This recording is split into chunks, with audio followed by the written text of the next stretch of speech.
Escudriñando las Escrituras.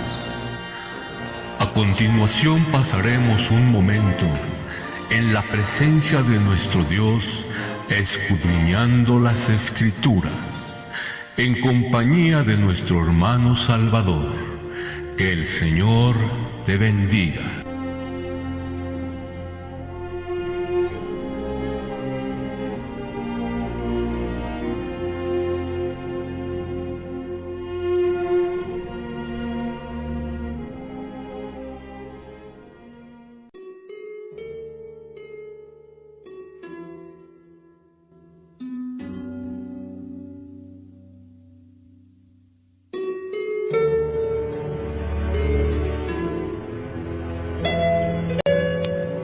Vamos a abrir nuestras Biblias en Gálatas, capítulo 6, versículo 14. Gálatas, capítulo 6, versículo 14. Dice: en el nombre de Jesús, y toda la gloria es para Dios, dice: pero lejos esté de mí gloriarme, sino en la cruz de nuestro Señor Jesucristo, por quien el mundo me es crucificado a mí y yo al mundo. Otra vez: pero lejos esté de mí gloriarme, sino en la cruz de nuestro Señor Jesucristo, por quien el mundo me es crucificado a mí y yo al mundo. Hoy estamos hablando de la cruz. Aquí Pablo, y toda la gloria es para Dios, Pablo a lo que se refiere es al sacrificio. Cuando habla de la cruz de Cristo se refiere al sacrificio de Jesús. Nosotros estamos hablando hoy de la cruz de madera. Decíamos que existían en ese tiempo 4 tipos de cruces. Una era el palo vertical, otra era una cruz que se conoce como la cruz de San Andrés, que era una X, otra era la cruz de San Antonio, que se conoce como una T, nada más, otro le llaman la cruz Tao, y la cruz en la cual aseguramos que fue el Señor crucificado, porque lo vamos a repetir, dice que sobre su cabeza pusieron un título que decía Jesús de Nazaret, Rey de los Judíos, y dice que lo escribieron en 3 idiomas, hebreo, griego y latín. La Iglesia Católica pone nada más una tablita chiquita que dice INRI, que quiere decir Jesus Nazareum Rex Iudarum, Jesús Nazareno, Rey de los Judíos. Pero los romanos no lo abreviaron, los romanos lo pusieron así de corrido. Y esto nos ayuda a entender también qué idiomas se hablaban en ese tiempo en Jerusalén: el hebreo, el griego y el latín. Eran las lenguas que se hablaban en Jerusalén. Entonces el Imperio Romano quería que todos los judíos, que todos los romanos y que todos los gentiles leyeran que Roma había crucificado al Rey de los Judíos. Esto, claro, iba a provocar muchos problemas entre los judíos, ¿no? Porque crucificaron a su rey, unas burlas, no sé. Entonces, no pudo haber sido la cruz que dibujan los testigos, que es un palo nada más, con las manos cruzadas arriba de su cabeza, porque fue un clavo nada más, y Tomás dice: si no viere en sus manos la señal de los clavos, está hablando de más de un clavo. Entonces Tomás nos está diciendo que a Jesús le pusieron un clavo en cada mano. Eso ya nos quita la primer cruz, la del palo de tormento. ¿Por qué? Porque dice que lo pusieron sobre su cabeza el letrero. Y si lo hubieran clavado, como dicen los testigos, entonces la Escritura diría que pusieron el letrero sobre sus manos, ¿verdad? Y dice sobre de su cabeza. Así que para que lo pusieran sobre su cabeza, las manos tenían que haber estado a los lados, para que la cabeza quedara despejada y el letrero arriba de su cabeza. La cruz de San Andrés no pudo haber sido porque están las manos abiertas y no hay nada en donde clavar el letrero.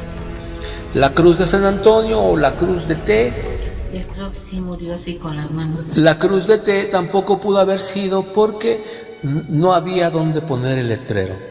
Únicamente nos queda la cruz que conocemos todos. Pero dicen que no pudo haber sido eso porque la Biblia dice que el que fuere colgado en un madero, pero vamos a ver lo que dice la Biblia realmente y qué fue lo que realmente pasó.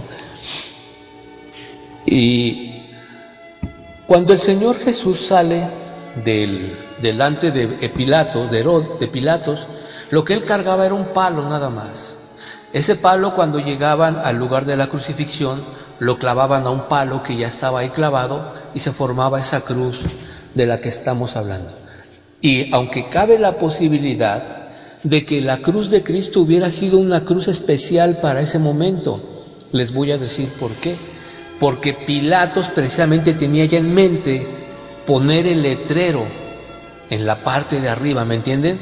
Así que podemos creer que esa... Además, ¿cuánto tiempo pudo haberles llevado a hacer una cruz? Si ya tenían ahí todo listo. Y no crean que fue una cruz pulida, barnizada y todo. Fueron palos todos ásperos que los cortaron y rápido la hicieron. ¿Saben cuánto se tardan en hacer una cruz de ese tipo? Se tardan aproximadamente 20 minutos. 20 minutos, media hora por lo mucho. Así que pudo haber sido ese tipo de cruz preparada especialmente para el Señor, para que la clavaran ahí. El hermano nos decía que sí existía ese tormento, sí, porque en el libro del Antiguo Testamento dice el Señor, ¿verdad?, que lo colgarían en un madero al criminal. Pero recordemos esto, que a Jesús no lo crucificaron los judíos, lo crucificaron los romanos. A Jesús no lo juzgaron los judíos, lo juzgaron los romanos. A Jesús no lo sentenciaron ni lo aceptaron los judíos, fueron los romanos. Entonces, por lógica, no tenía por qué haber sido la cruz o el palo del que hablan los judíos, ¿cierto?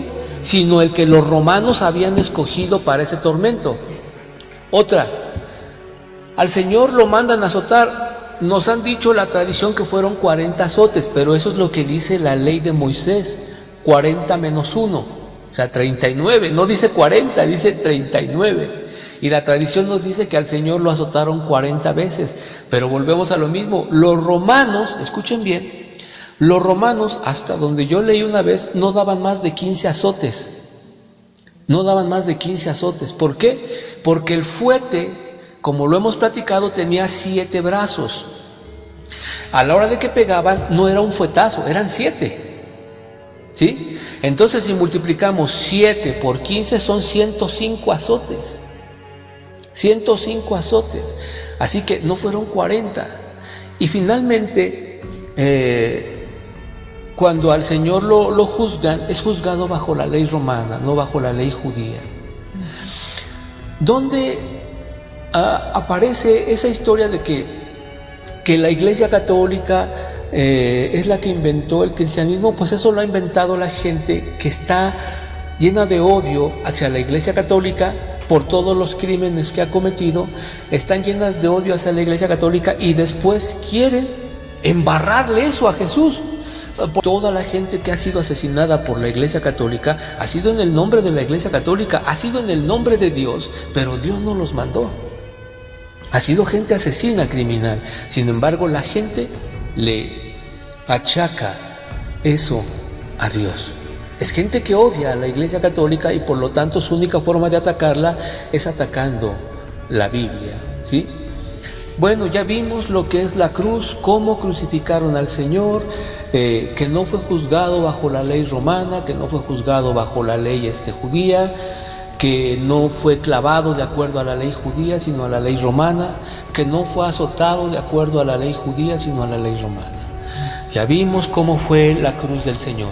Y tenemos otra prueba, cuando el Señor le dice a Pedro, ¿verdad? Le dice a Pedro, cuando tú seas viejo, te ceñirá otro y te llevará donde tú no quieras ir y extenderás tus manos. Dice, esto le dijo dando a entender con qué muerte iba a morir, o sea, crucificado. Pedro murió con los brazos extendidos.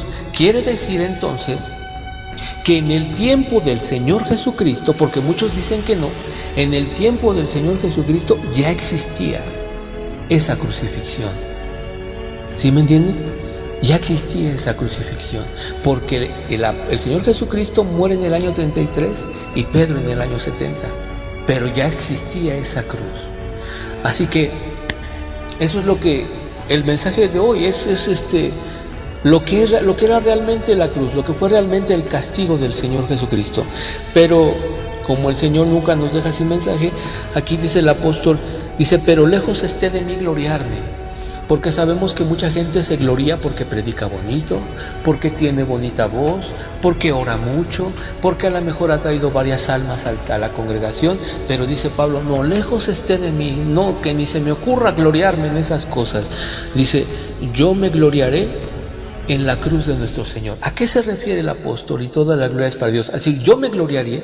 Es como cuando alguien dice, ese señor es mi papá, el presidente es mi papá. Se glorían, ¿verdad?, en lo que hizo. Entonces es lo que está diciendo Pablo. Ese que murió en la cruz del Calvario era el Hijo de Dios y murió por mí. Gloria a Dios. Es en lo que dijo Pablo, en eso yo me voy a gloriar, en que el Hijo de Dios murió por mí. Bendito seas. O sea, dando a entender, yo no hice nada, no soy digno de nada. Toda la gloria es para Él. Y luego dice, por quien el mundo me es crucificado a mí. ¿Por quién? Está diciendo, por Él el mundo me está crucificado. Por Él el mundo me está crucificado. O sea, está diciendo Pablo, por amor a Él no quiero saber nada del mundo. Y dice, por amor, por quien el mundo me es crucificado y yo al mundo. Dios. El mundo, cuando dice por quien el mundo me es crucificado, está diciendo, fíjense, está diciendo, por quien el mundo ya fue derrotado. Y lo dice el Señor, ¿verdad? Para gloria de Dios dice, confíen, yo he vencido al mundo. Amén, gloria al Señor. Y ahí está diciendo Pablo, dice, el mundo es crucificado por Él. O sea, el mundo está derrotado por Él. Y yo estoy crucificado para el mundo. Entonces, lo que la palabra de Dios nos dice hoy es eso. En eso es en lo que debemos de gloriarnos. En la cruz de Cristo, en el sacrificio de Jesús, que murió. Debemos de sentirnos orgullosos de que murió por nosotros. Sí, es lo que debemos de predicarle al mundo. Pero también lo otro es necesario para hacer salir del error a la gente. Entonces, debemos de entender que este mundo ya fue vencido por Jesús y que nosotros debemos de morir para este mundo. Esa es la palabra de Dios.